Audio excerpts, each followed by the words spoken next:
and so it makes it a lot more accessible. So the cost of entry into mountain biking has become considerably easier. It's definitely not Okay. restricted to people who are young.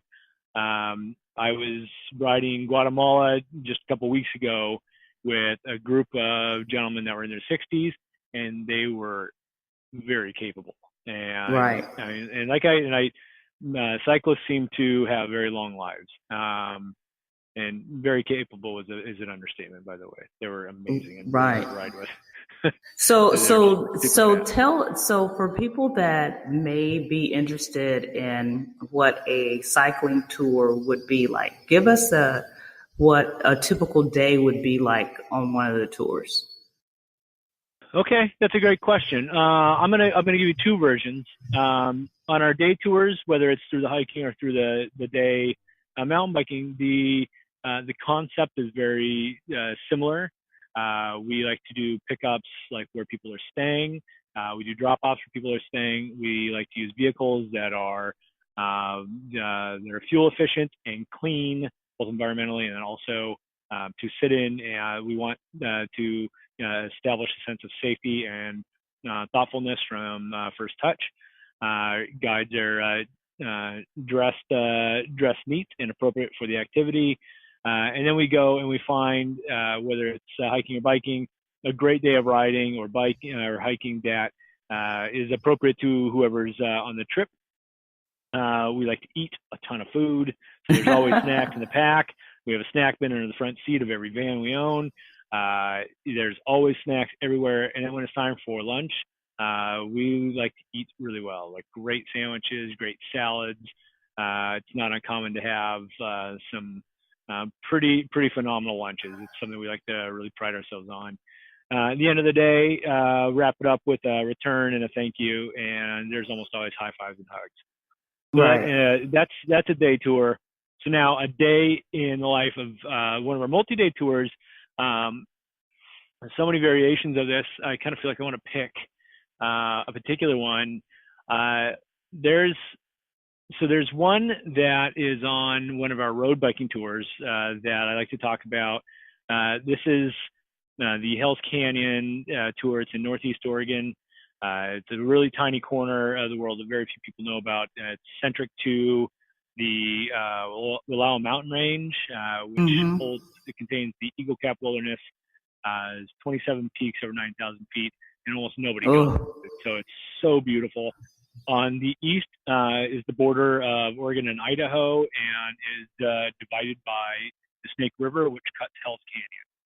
So on the day that I'm going to talk about, the way that it starts is you wake up at Wallowa Lake Lodge, which sits at the southern tip of a 6-mile lake carved out by glacial carving over, I don't know what time span. And on the opposite side of the lake is where Chief Joseph Sr. of the Nez Perce is laid to rest. This is the valley where we're starting is in the Nez Perce summer home. If we were to step back a couple centuries, and it's just absolutely striking. It's so beautiful. And so you wake up in the lodge, and I like to do things that are a little bit uncomfortable sometimes on trips, like tell people that we're not going to, like, nobody gets breakfast until after we've ridden 6 miles.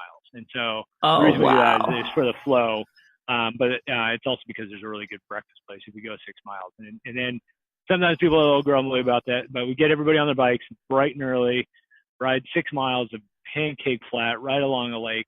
The deer running all over the Ooh. place. There's ospreys that like to hang out on the side of the lake early in the morning.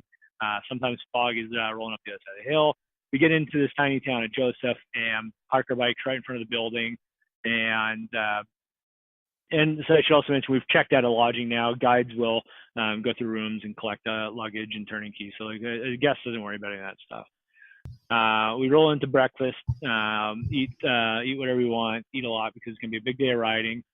And when everyone's done and we've had plenty of coffee, then walk back out to the curb and find our bike waiting for us.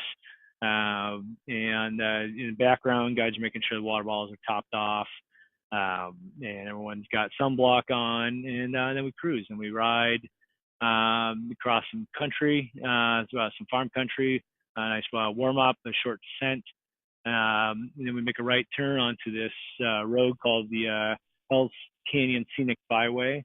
It's essentially a Forest Service road that's been paved with blacktop, and we ride.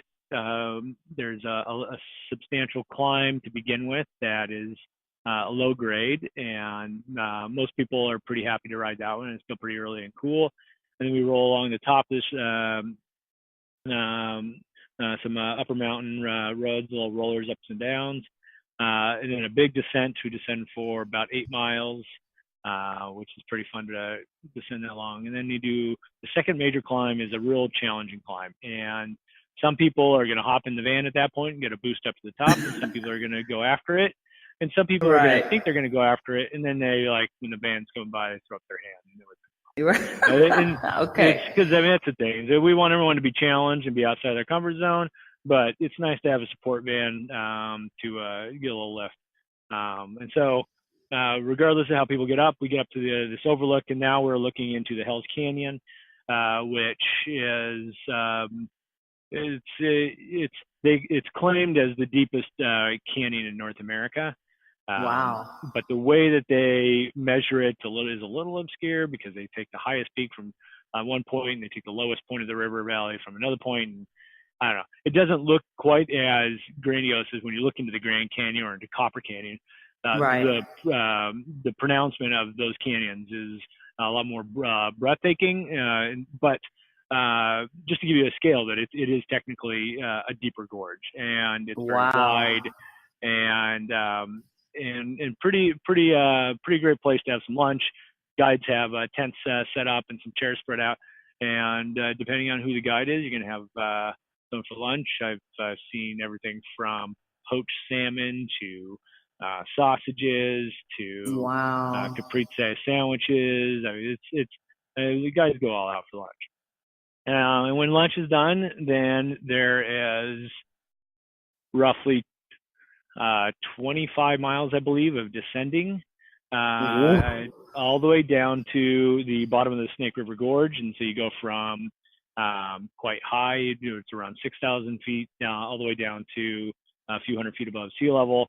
And the temperature difference a lot of times is going to be quite intense for this last section, because it could be 70 degrees up at the overlook and feel quite warm, and you can get down the Snake River and it can sometimes be in the 90s. And so, like, you'll feel that heat come on. But then what the guides have done, aside from making sure that everyone's packed up for lunch and good to go for the descent and topped off waters along the way, there's also a little gas station that we know about. Make sure that they throw in some ice cream or some popsicles, so those in the cooler, so when you get down to the river and you jump in for a little refresher, there's also ice cream in the beer cooler waiting for you.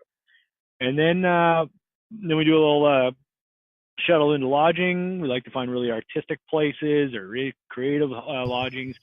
This particular place is called Pine Valley Lodge in a small town called Halfway, Oregon. Sits on the southern portion of the Wallowa Range, and it's everything in this hotel is handmade, hand painted, very colorful, eccentric, very comfortable, big porches, lots of public areas or open spaces to sit and meet strangers. And we get in there and we put all the luggage in everyone's room, and everyone sits out on the porch and has beers and wine, and then we eat some dinner across the street at a place that specializes in beef. And we rode earlier through the day. We actually passed through a portion of their ranch, so it's local to the restaurant, and that's a typical day. So there's a lot of food. So does anybody pass out before they actually get dinner because they're exhausted? No. A common thing on our tours is that you're going to eat a lot. I don't know if I've mentioned food yet, but we eat a lot of food. So that's the neat thing about riding bikes, being on vacation, is that you can eat whatever you want. And a common thing, like for guides, when guides are new at the job, guides always put on 15 pounds their first summer. Even though they're riding constantly. But then after that, you find a balancing point.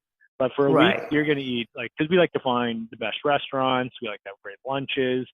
There's always snacks and food around, so there's never I love it. there's no shortage of calories. And that's something we also, if people are keto or if people are gluten intolerant, or if somebody doesn't like um, garlic or like any kind of dietary restriction Request. or request, Mm-hmm. we go to all lengths to accommodate, and because that's super important that people know that they're able to eat what they're comfortable and feel safe eating, whether it's a preferential thing or whether it's allergies. So we take those things really serious, and because we don't want anybody to be fretting their time off. Right. So So I want to go just so that I can eat.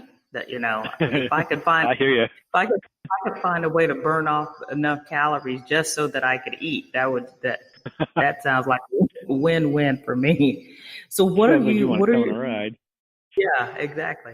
So what is one of your best-selling products or destinations? Um, for bicycle adventures, um, so some of the very best-selling tours that we have is the San Juan Islands. We've been doing that for Mm, 34 years. It's our backyard. There's nobody that knows the San Juan Islands better than we do. We use it for our training, for guides, and we use it for our personal vacations. And we've been running a ton of tours there for a long time. okay. It's an easy place to enjoy. You fly in and out of Seattle. It has really good food on this trip. I don't know if I've mentioned food yet. Um, there's really good food, really interesting lodging. We finish with a seaplane that lands in downtown Oh, Seattle. It's not uncommon to see some whales. There's it's a real nice tour. And so we've been doing it for a long time. Crater Lake, that's a tour that we've been doing for a long time. It sells really well. We normally run about 11 weeks of it a year. Um, Crater Lake is a lot of people's bucket list right there, just to be at the lake. And so this is a way to mm-hmm. ride the region around it. We ride literally around the lake on one day, stay at old lodges. Um, South Dakota has been a phenomenal location for us. We were Really? yeah, exactly. That's everyone's answer.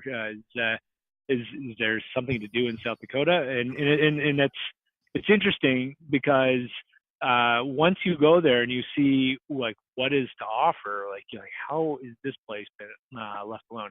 So when we started doing tours there was nobody else doing any tours of the kind, and now every single one of our competitors is there, and that's fine because there's plenty of room and everyone's welcome and we all work together.